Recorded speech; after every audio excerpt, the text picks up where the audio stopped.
So great to be back here for another week with you, Mish. Now, in the last episode, you alluded to an opportunity that sort of sits between commercial and residential that's offering 8% returns. Are you going to be sharing more about that today? Absolutely, Sam. I'm super excited to be sharing this with the audience. We are going to be talking about this, and I'm going to be breaking it down and taking you through the numbers of how you can be getting 8% on your hard-earned equity. So stick around right through until the end. Let's go through the questions. Stick around right through to the end, and I'll take you through a case study of how you can be earning 8% yield on your investment.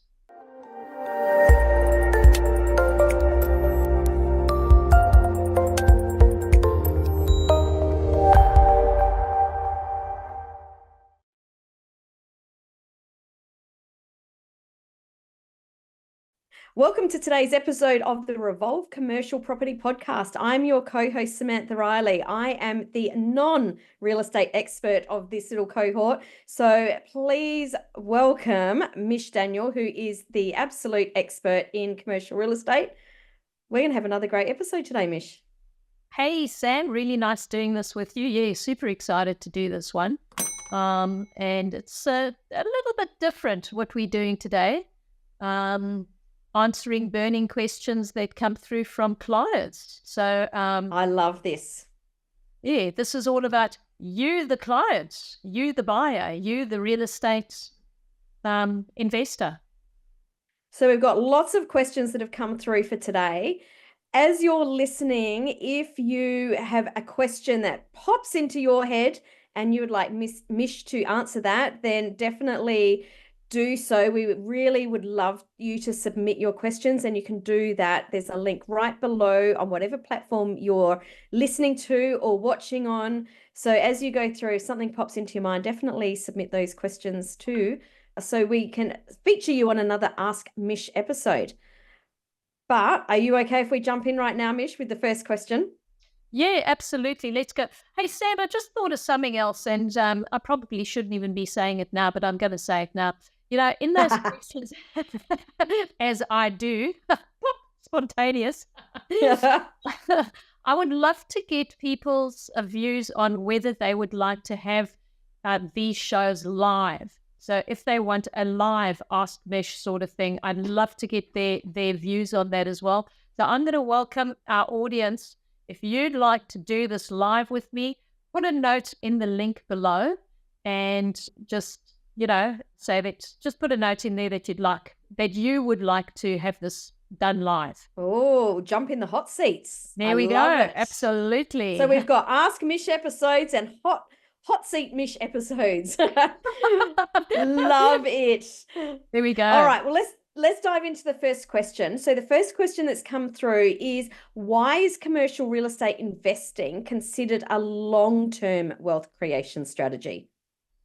Well, look, whenever I'm speaking to my clients, I always say to them, consider this as a long-term wealth strategy, because you've got a very high barrier to entry, firstly. And purchasing commercial real estate is expensive. You've got a lot of upfront costs that you have to take into consideration. And realistically, when purchasing commercial, it's a slower moving asset than, let's say, residential. So you really want to hold on to that asset for a minimum of 10 years. You want to span it through as many decades as long as you possibly can. It's very dependent on the type of strategy that you're buying as well. There's certain clients that want to do flip deals in commercial, which are very doable, a lot more difficult, a lot more expensive as well. So buying a property, doing an uplift, and then selling it off. However, make sure that if you are going to be doing that you include all of your upfront costs and your selling costs into your feasibility. So that kind of moves into more developing than anything else. But commercial real estate, definitely a long-term strategy, and it's all about accumulation. So accumulation equals wealth. And you will be maximizing benefits through capital appreciation, good maintenance, and it gives you that constant rental income. Have you got an example of someone that you know that has done a flip deal really well? Because this might give some people some ideas of what could work and what won't work. Well, we've actually done a couple of flip deals, and they're becoming more and more difficult to find. But one of the flip deals, one of the very common flip deals that if you can find them, is to find well, I'll give you an example of one of the ones that we did is we bought a cluster of warehouses. When I say cluster, there were 5 warehouses, 5 tenancies in one unit. We subdivided, strata titled, we cleaned those units out. They had over the years, they had built a lot of mezzanine floors and little offices. I call them little rabbit holes. We removed all of that and we brought it back to a blank canvas. Okay.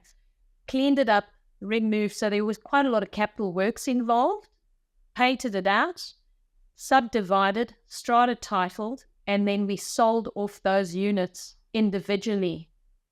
Mm-hmm. So that was probably about a 25% return on investment, which was great. Mm-hmm. If you can find those, if you've got the capital to do them, then they're absolutely well worth doing. Again, factor in your feasibility, your upfront costs, your strata titling gets pretty expensive. Our biggest handbrake on that one was the certification. Mm-hmm. It was the certification on buildings that old have changed over the years. Mm-hmm. So there were lots of little irritating tweaks and changes that we needed to do to it. But yes, and I most certainly have helped a couple of clients do that through over the last couple of years as well. Similar sort of problems. Sounds like lots of due diligence before doing a deal like that. Loads of due diligence, and often you don't have the time to do due diligence because those properties are highly sought after. So that is just one of many strategies. I mean, we've got clients that have bought an old church and converted that into a very sexy space. We've got clients. Oh, how cool. Yeah. So there's lots of conversions. We've got another client that bought a huge metal warehouse, tin shed, I call them. Stunning, absolutely beautiful job. What they basically did is they removed all the tin sheeting off the front and they replaced it with glass. And it was a double story, already had an existing mezzanine, fully certified double story steel structure. They stripped back to the original, used to be a factory, stripped back to original wooden floors, and they split that up into about 6 tenants that were interleading. So there were a couple of dividing walls, but businesses, it's a brewery, pub, restaurant, French kitchen, gymnasium upstairs, various different areas, and super sexy, really. It's steel and glass. Love it. Sounds awesome. Shabby so chic. Good. Much more sexy than a tin shed. Smelly old factories turn into absolute sexy pub. Yeah. Love it. So there's a lot of All right, you can do in this space. Yeah. Let's jump into the next question, which has been asked. How do you navigate market uncertainty in property investment? And I think this is kind of on the top of everyone's lips right now. Yeah, pretty much. I think this is a really hot question, and I'd say it's their tactical decision. It's like a balancing act of mitigating your risk, so spreading your risk across various different factors. So looking at a portfolio, we always say you want to spread your risk across the 3 main commercial sectors, which would be industrial, commercial, and retail. When I say commercial, I'm saying office commercial to a certain degree, depending on what your profile is and what your risk profile is. And of course, you can vary that in terms of volumes, bearing in mind that everybody's going industrial crazy right now. And 2008, it was industrial that was the hardest hit in the GFC. So you really, really want to balance your portfolio across those 3 sectors to mitigate that risk. The other thing that I would suggest is across states. So depending on how big and how many properties you're wanting to purchase, I always think it's a good idea to purchase in various different states for a number of reasons, as well as regional, as well as city. Now, we've just seen what happened in city through COVID. I mean, city got a punch in the face like no end, and regionals just blossomed. So a good strategy is to have a look at what's happening in those regional areas, and you can still pick up some pretty good gems out there. Interesting. Yeah. I want to piggyback off that because I did mention that, I actually said this is on the top of everyone's lips. I meant on the top of everyone's minds. But obviously, there's been a little movement in some global events just recently. So with that in mind, what global events do influence the Australian property market? Oh, look, I think the Australian market is affected like any country by whatever's happening globally. And I always say that Australia is the USA's baby brother, like really baby brother, because whatever's happening in the USA is going to be affecting us here one way or another. We've just had a recent incident with what happened on the Nike Japanese market and the US market, and I think that's going to have a knock-on effect on Australia as well. In which way, I can't tell you. I'm not an economist, so I don't even want to share my personal thoughts on that, but I do think that it is going to be in our favor long term. It's just a matter of fastening your seatbelt and seeing where that's going to go. But I think we most certainly are affected by global uncertainties. I mean, the Middle Eastern war, have a look at what happened there. With the oil crisis, we had a little bit of a knock-on effect with that, and that would step into the geopolitical tensions. There's huge underlying effects on the Australia's position with regards, and thank God we are stepping on neutral territory as far as that's concerned. So I think that's probably good for where it is right now. But I think our markets have always been affected by internal politics, and just like any other country, I always say a fish rots from the head. Well, hopefully our fish is not rotting from the head, but our fish is most certainly thinking from the head. And we just got to trail on and do the best that we can. So we do have one huge factor that I'm super, I talk about a lot and that I'm super excited about, that I think a lot of other countries don't have, and that is immigration. We've got massive immigration into Australia, and with immigration comes a stronger economy. It's a growing economy. Yes, I know it does put us under tremendous pressure in certain sectors. However, I think it's a good thing. Long term, it's a good thing because it's got a knock-on effect. And overall, I think it makes the Australian market far more stable. Even if foreign investors are looking at Australia and saying, it's creating a stable investment destination, I think. Well, that's something good to keep in mind. Yeah. Then if the foreigners are traipsing into Australia, then I think it's a very, very good thing for locals. And I was saying, if you local, get in on the market now, man. Get in on the market right now, because it's not going to slow down. The foreigners are going to carry on buying, and they buy your properties. We can all laugh, but it's the truth. It is the truth. So if you're standing on the platform and that express train's going past you, you've missed it. So in regards to, obviously we saw the US stock market move just recently. What are some of the things, you're saying get in on there, what are some of the things that people need to really make sure that they've got in place right now? Look, work on your finance. Firstly, I mean, if you've got a trail of residential properties, or, I meet people that have been saving money. I met somebody just the other day who's been saving and has got $1 million sitting in the bank. And when I explained to them what that $1 million doing and how it's losing its value on average by 4% per annum. If that $1 million was put into a commercial property, and I'm using commercial or property per se, but let's just go commercial, that $1 million would have been earning on average between 6 and 7% in an appreciating market with incremental increases, and if you're losing 4% and you're gaining, let's say 6%, that is 10% of money that you could be gaining, if you're sitting on a pile of cash.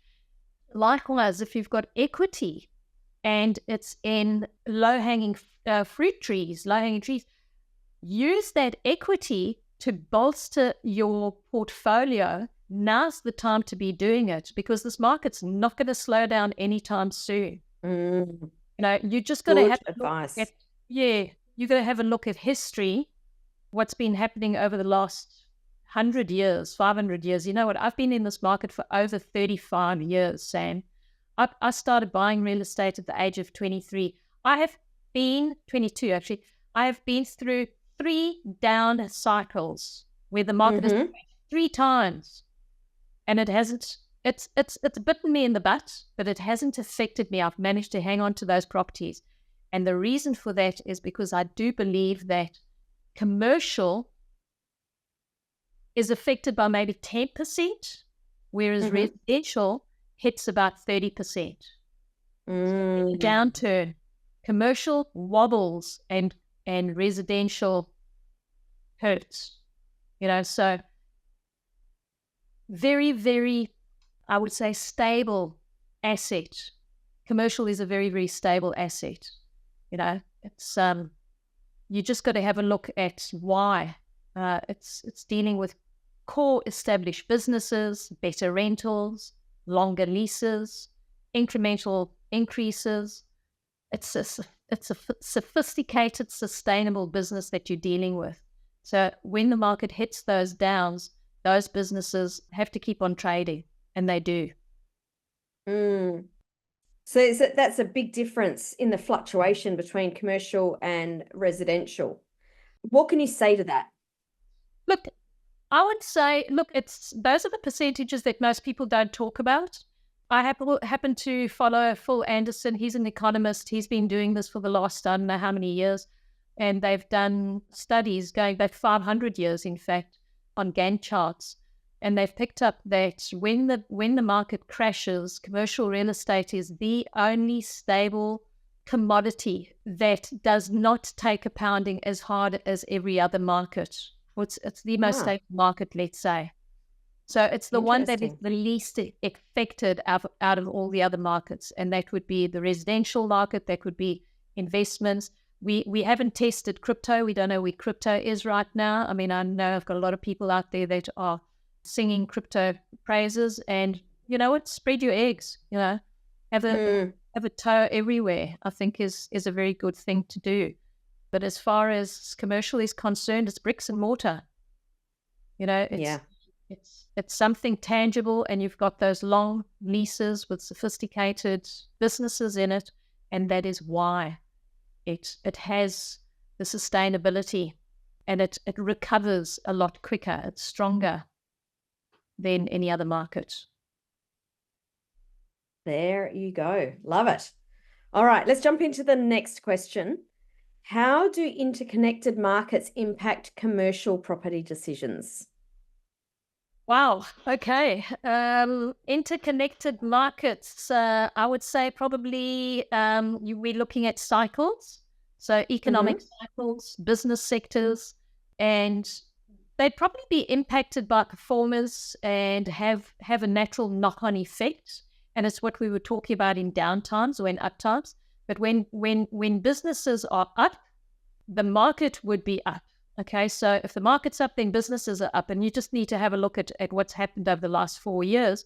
Businesses have been booming, markets have been booming post-COVID. Everybody came out of COVID with pocket loads full of money, and they just wanted to spend it. And it was like spend, spend, spend. And the government was saying, spend, spend, spend. We need to get the economy going. So business is strong, So in the commercial property investments, as it does in the residential market, a lot of people have been buying residential, and the interconnectedness just broadens this trend. When you're investing in commercial real estate, you're investing in bricks and mortar as you are in residential. It's a tangible asset, like I mentioned before. Whereas when you're investing in stocks and other investments, how tangible are they? Who's running them?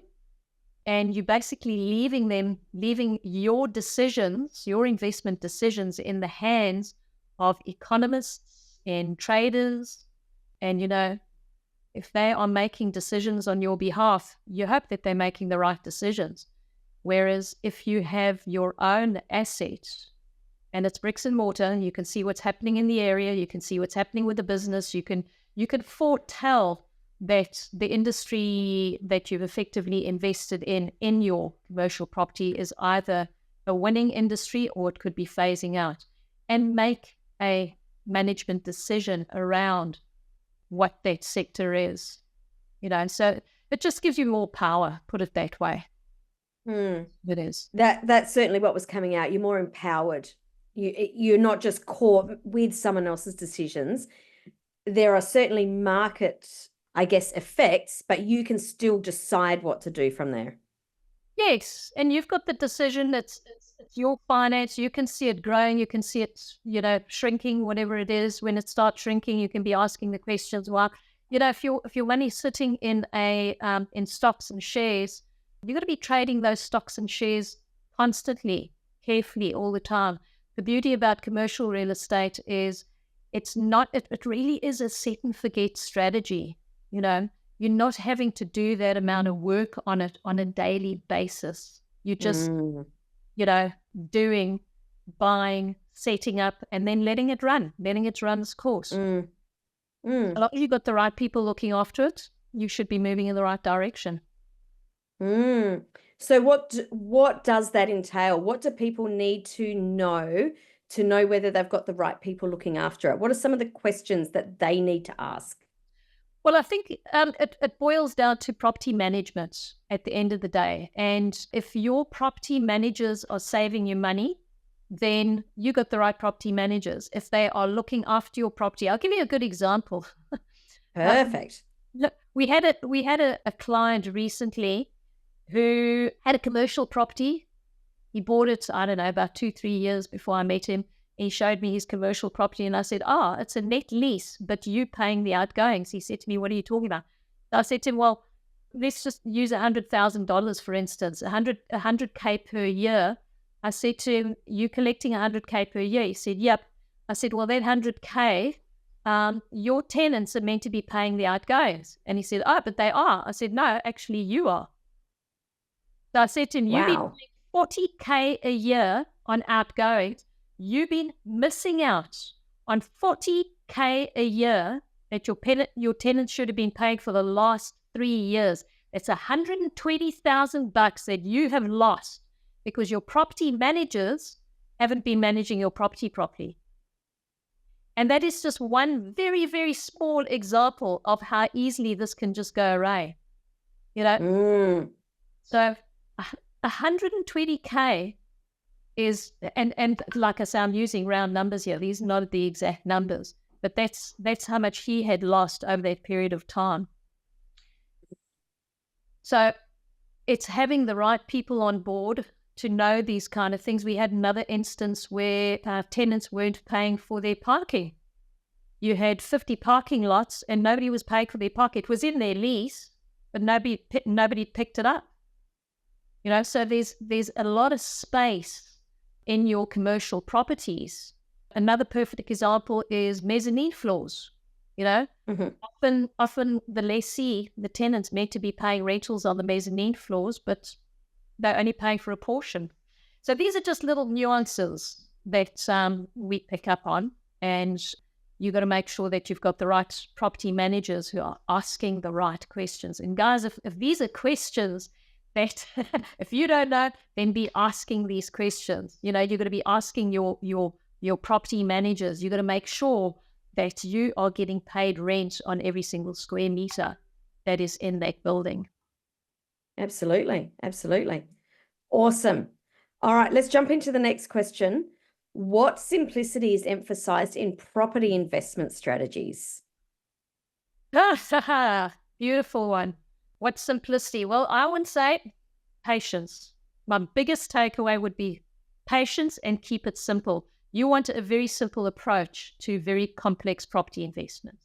So you want to promote long-term profitability and sustainability. And what I mean by that is with your tenants, make sure that you're on the same page with your tenants, because when you're purchasing a commercial property, it's not you against the tenants. It's you and the tenant. The tenant is your client. The tenant is your customer. And you want to have a good relationship with your tenant. You want to work hand in glove with your tenant. You want to make sure that it's a win-win strategy for your tenant. Let's say, for argument's sake, your tenant's got a good fit out in there, but they're coming up for the end of their rent. They might be due for a rental increase or a market review. Have the conversation with them. Be realistic about it, where to take it, where to go. Because realistically, it's very expensive for a tenant to move out of premises. Do they want to do that? Rather give them the incentives to stay and work something out over a period of time and tie them in for a longer period, maybe a 5 + 5 + 5, something to that effect. So it definitely is a long-term investment. And I can give you a couple of examples of, putting your money into commercial real estate versus other assets. For instance, if you're buying let's say for argument's sake, a $4 million property in today's market. So right now you're probably going to be paying around about between 5.5 to 6%, but let's just make it 6% for ease of numbers. Ease of numbers. Thank you. Your loan to value with your LVR would be 65% on average. That's pretty much what most lenders are giving right now. You can negotiate that, obviously. And at 6%, your cash flow would be about $77,000 per annum, right? So over a 10-year period, and if you're working on an average of 4%, which means that your cash flow stabilizes at roughly $136,000 per annum. Okay? Calculate that by 10 over a 10-year period. That's very, very good numbers. And that's not taking into account your increases per annum, your market reviews. So if you've got market reviews, now I would suggest if you've got 5-year leases, do a market review every 3 years. 9 times out of 10, you find that the property has gone up in value. On the downtimes, obviously it's gone in the reverse, but not a hell of a lot. In today's market at the moment, it's just increasing. So that's not taking into account your incremental increases and your market reviews. And if you take both of those factors into account, you could probably be looking at about $200K per annum easily. And now you take that, add compounded interest onto your $200K, and man, you're sitting pretty. Put about 3 or 4 of those in your portfolio, and that is just a start to a really good portfolio. There was a little takeaway in there from my perspective that I really liked from someone that has rented a lot of commercial property as the lessee. Working hand in glove with your tenant. So when I think about there's one landlord that comes to mind who was always working with us. And for the entirety of my business, we worked together. He didn't want to lose me as a tenant. When I sold the business, he wanted to make sure that there was a smooth transition between the purchaser of my business to make sure that they stayed on. He was fabulous. As opposed to there's 2 landlords that I can think of that felt like that they were against us the whole time. And there was constant negotiations with leases. There was constantly little arguments and fires that needed to be put out. And I never felt loyal to those landlords, where when I think about the landlord that was really great, I was extremely loyal to him. And that meant that as a tenant, it made it so much easier to always make sure to be doing the right thing. I was very loyal to him. So I think that that's I love the way you said it's like they are your client. And I don't think a lot of people think about that. and it negatively impacts the way that transaction, because that is a monthly transaction, right? How that sort of plays out. Yeah, and I think it's probably an old-fashioned way of looking at things, where you've got a building owner who wants to squeeze the very last penny out of their tenants. But in doing that, the old Uncle Scrooge. Yeah, there we go, Uncle Scrooge. Yeah. And you might be that person, and you might want to get every single penny out of that person, but do it legally, do it with finesse, do it with respect. And that is the whole purpose of a lease. You're setting up a lease for this very reason, because when those red flags come up, when those differences of opinions come up, the first thing you want to do is say, well, what does the lease say? Let's go back to the lease. A perfect example there, and I'm thinking of COVID. It just takes me back to what happened in COVID times, because everybody said, oh, but COVID's not in the lease. And, with all of my tenants, I just went to them and I said, look, it's not in the lease, but let's work on this together. Okay. Yeah. What is affordable? What is, and I had a multitude of various different businesses. Every business was different. Some of the businesses were able to trade through some of these times, believe it or not. We had one factory warehouse, which was a caravan. They built caravans. That went huge in COVID. Massive. They were allowed to trade right throughout this whole period. Unbelievable. So we worked things out. I had other tenants that came to me and said, Mish, we don't have to shut down, so we'll just carry on paying rental. Thank you very much. I said, great, thank you. We had some businesses that had to shut down completely, and we said, fine, we'll work something out. So we worked out a different package for every single person. And I think in those times, it's all about communication. Don't duck and hide and pretend that it's not happening and send emails. Be human about it. Everybody's got feelings. Be human about it. Reach out to them. Have the conversations. How can I help you? And the better relationship you have with your tenants, the better it is. 100%. We often buy leaseback properties. Mm-hmm. Very interesting journey. You're basically buying the property from the seller of the building, who is going to continue, who's going to be your tenant. Mm-hmm. So there are a lot of little thin grey lines that you need to get over, But again, it just comes back to what is fair and equitable. And it's going to be fair and equitable to both parties. Yeah. So Sam, nice. You obviously had a very fair landlord. Yes, he was fantastic. Really, really good. And I sold that business maybe 13 years ago now-ish, maybe 10 years ago, somewhere in that vicinity. And I still talk about him regularly. A really, really great guy. Yeah. Oh, that's amazing. That actually takes me back to a little story that probably most people don't know about me. It's a personal story. Many years ago, I used to run factories. I used to manufacture under license to Adidas and Caltex and big brands.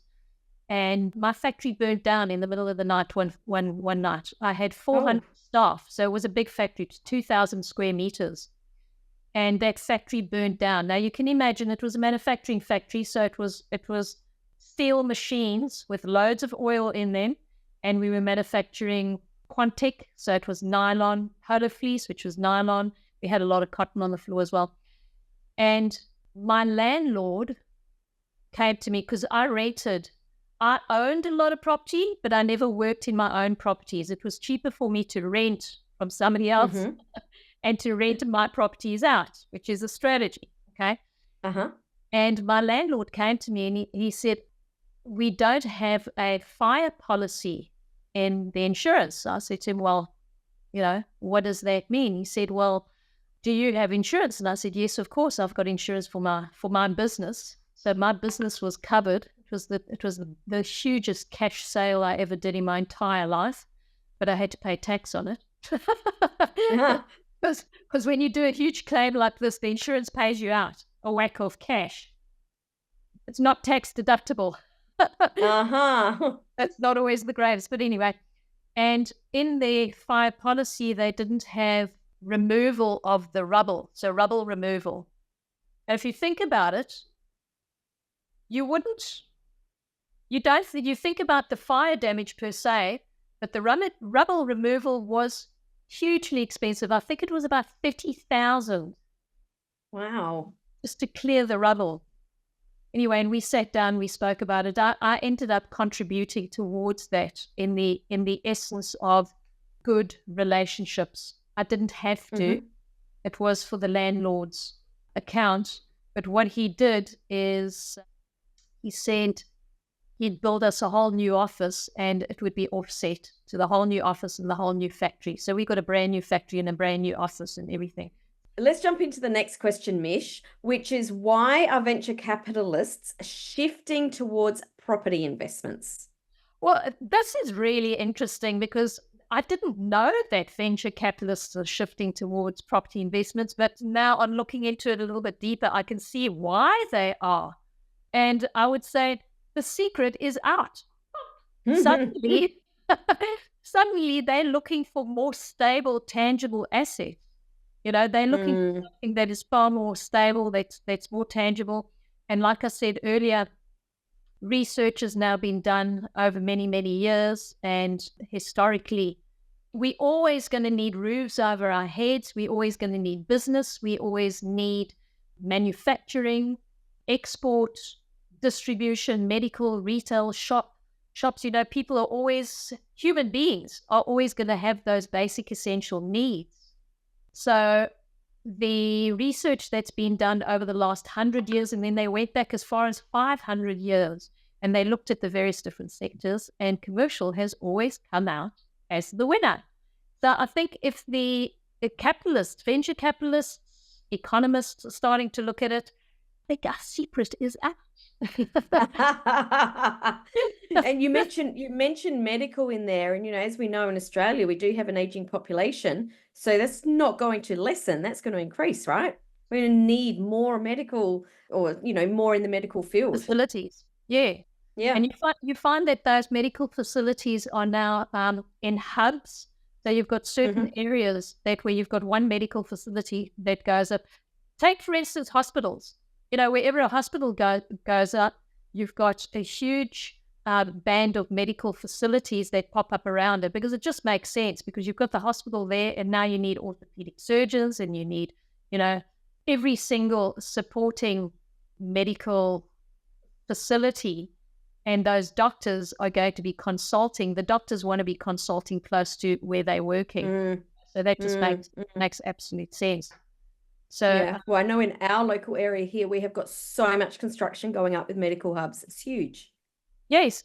Yeah. And it would do in all the new areas, in all the gentrifying areas, all the new greenfield release areas, they release commercial as well as residential, or they release residential first and then allocate for commercial. And you find 9 times out of 10, there's some sort of allocation that goes to medical schools, university, infrastructure, transport, and all of this.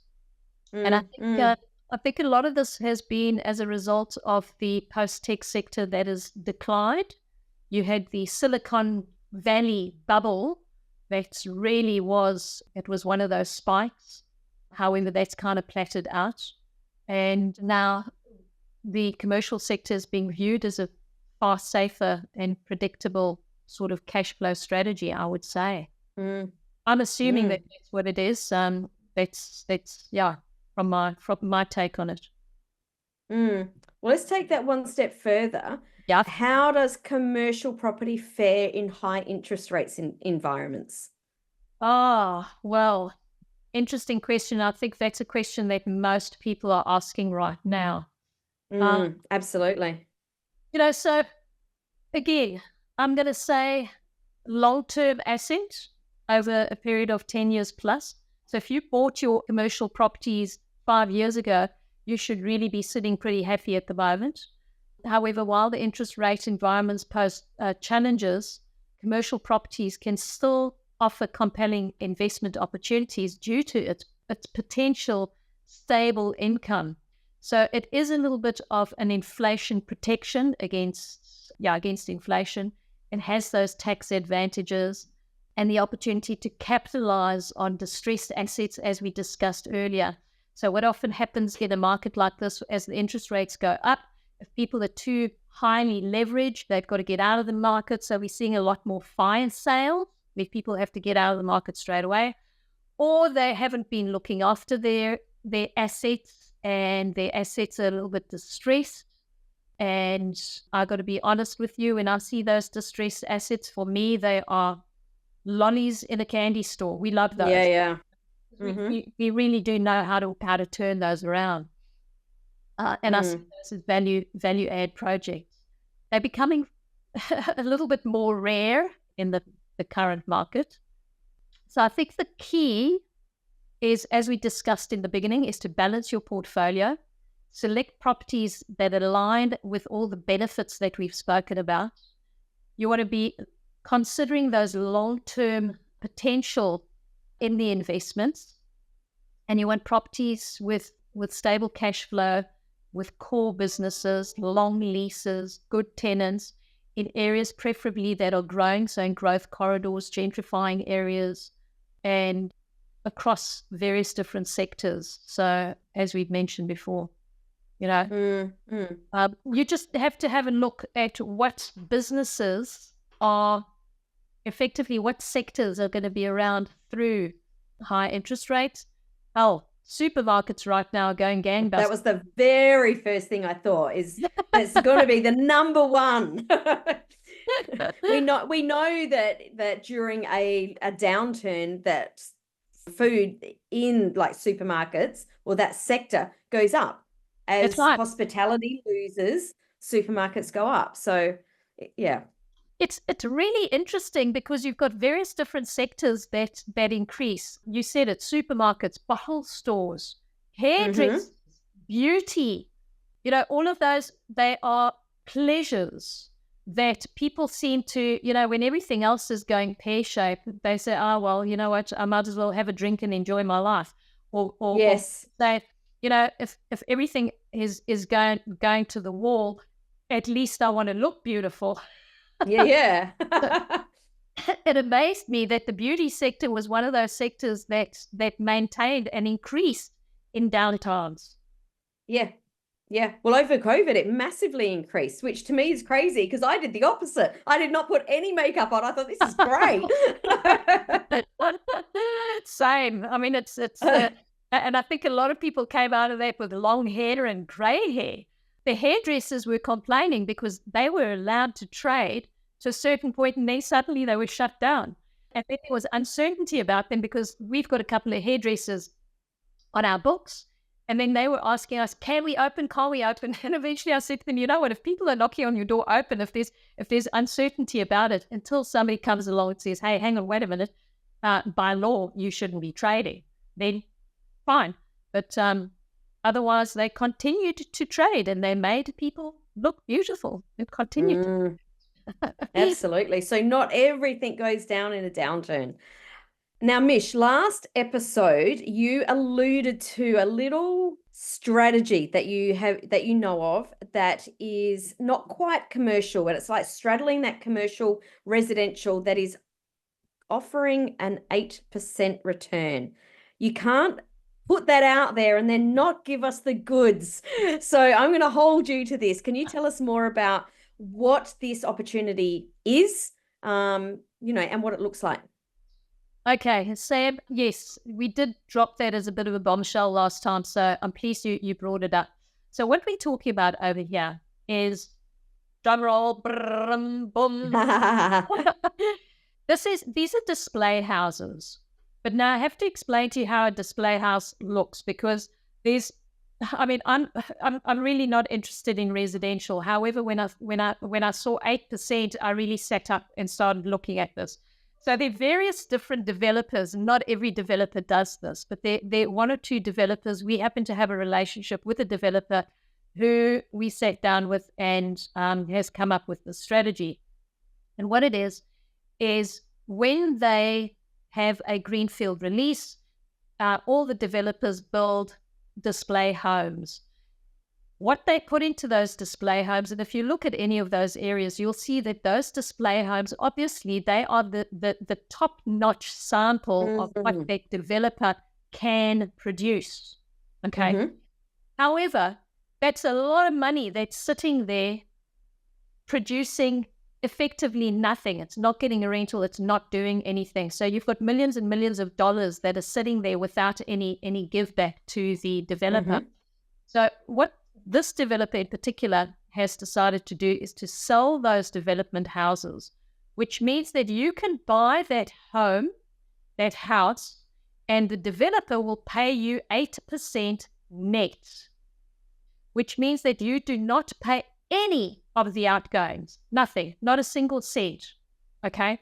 You can park your money there. This really is a park strategy where you're parking your money in one of these display homes and you are enjoying an 8% income. Why is this great? Because at the moment, you're not going to get that money anywhere. You cannot get that out of, and quite honestly, you're not going to get that out of commercial right now either. Okay. Yeah, it's a great return. Yeah, it's a super return. It is short term because a lot of those leases are only for 3 years, 4 years, sometimes with a +1 on the end. The loan, the lending, if you need to do lending on a property like this, you'd get an 80% lend. And again, a very different type of lend. So your input is going to be 20%. Now, here's another benefit. What happens, and I'll do this as a case study so that people understand. We're looking at a property that's 2.9 million. This is the top end of the market, 2.99 million, so call it a $3 million property. The net rental on that per annum was $239,200. All right. Net yield was 8%. The deposit that was required was just under $600K, so it's $598,000. Cash flow out of that was $76,544 per annum at an 80% LVR at 6.8%. All right. This property would be on a 4-year lease with a 1-year option, and it is top dollar display home. Now, the good thing about this is when we started this negotiating, the property, so the raw land was selling at $4,500 per square meter. Sorry. No, I've got that wrong. $450,000 per block. Okay. Per size, per block. What's happened over the last 18 months is that the same size land is now selling for $750,000. Whoa. Yep. Which means that the value of the land has gone up, plus the building costs have gone up by 15%, which means that by the time you're ready to sell this property, and the strategy on this is don't keep these properties. You don't want to keep the property and rent it out as a residential rental. The minute you get to your term, 6 months before you start marketing this property, and because this property has been the sweetheart, the shining star in the area, 9 times out of 10, everybody, so many people walk through and they say, oh, can't I just buy this property? Just want this one. Yes, I want this one. Oh, this is beautiful. Can't I get this one? Why? Because it's already got its concrete driveway. It's already fully turfed. It's already got a swimming pool. It's already got all of its gardening. It's move-in ready. Move-in, turnkey. You even get the curtains. And if you want the furniture, you can even buy the furniture at a discounted rate. Why? Because it's been through 3 or 4 years of depreciation and people have not been sleeping in the beds or using the furniture. So you get as an advantage. So there are a whole lot of advantages of purchasing these display homes. If you're wanting to park your cash there and you just want to earn 8% out of it. We've actually got a client who came in, had a look at it. He had just sold 1 or 2 of his residential houses. And he said, I've got the cash. He said, I'll just buy this cash. He paid. We delivered within 2 weeks. The transaction went through. He bought one of these homes for $3 million. It was just sub $3 million. He got it at a slight discount. It was $2.80 million. And he was earning $239,000 per annum. Cash. Wow. Full. So that's what he was earning on his cash. Nice. Better than your client that had the $1 million in a bank doing nothing. There we go. Absolutely. Money for Jan. It's just another little vehicle, to look into. Love it. Now, for people that have been listening today, Mish, they've heard about your case study. They might be interested in a deal like that, or any of the questions that we've asked, that they've had other questions coming up. I know that you've got a whole heap of free resources that can help people really understand where they're at and what they can do for their next step. So can you just share a little bit about what you've got and where people can go to get those resources? Okay, well, everything is on our website. So go to revolvecommercial.com.au and there's click-through buttons and you can go through, whatever suits you. We've got various different offerings. We've got a wealth growth plan. It's a couple of steps. That is a free 12-month wealth growth plan, about 8 questions. We offer Pick of the Month, which is a list of roughly 20 properties that you can go to. You can see what we're looking at and pick out some of those properties. And if you're going to be doing that, you need to know your due diligence, what to do, what to ask for, the who, what, how, where. So we've got a due diligence checklist. I've also just launched a due diligence book. It's about 200 pages. And if you want that book free of charge, just go to the website, click on the code DD100, and you can get that absolutely free of charge. Okay, that's a giveaway. And I think the most exciting thing that I'd love to invite people to come in and enjoy is we're starting something fresh and new. Ask Mish. Send your questions. If you've got any questions on commercial real estate, anything you want to know, click on the link in the show notes. We're going to put a link in there and ask Mish. Send us your questions, whatever they are. If you want me to review a property for you, put it in your ask Mish, in your question. I'd happily review that. We're going to be doing that once a week. And go to Facebook. We'll be posting it on Facebook. You'll see all your answers. And if you want that sent back to you personally, we can also do that. Definitely get on that. I know because I ask Mish, so I know that it's very valuable.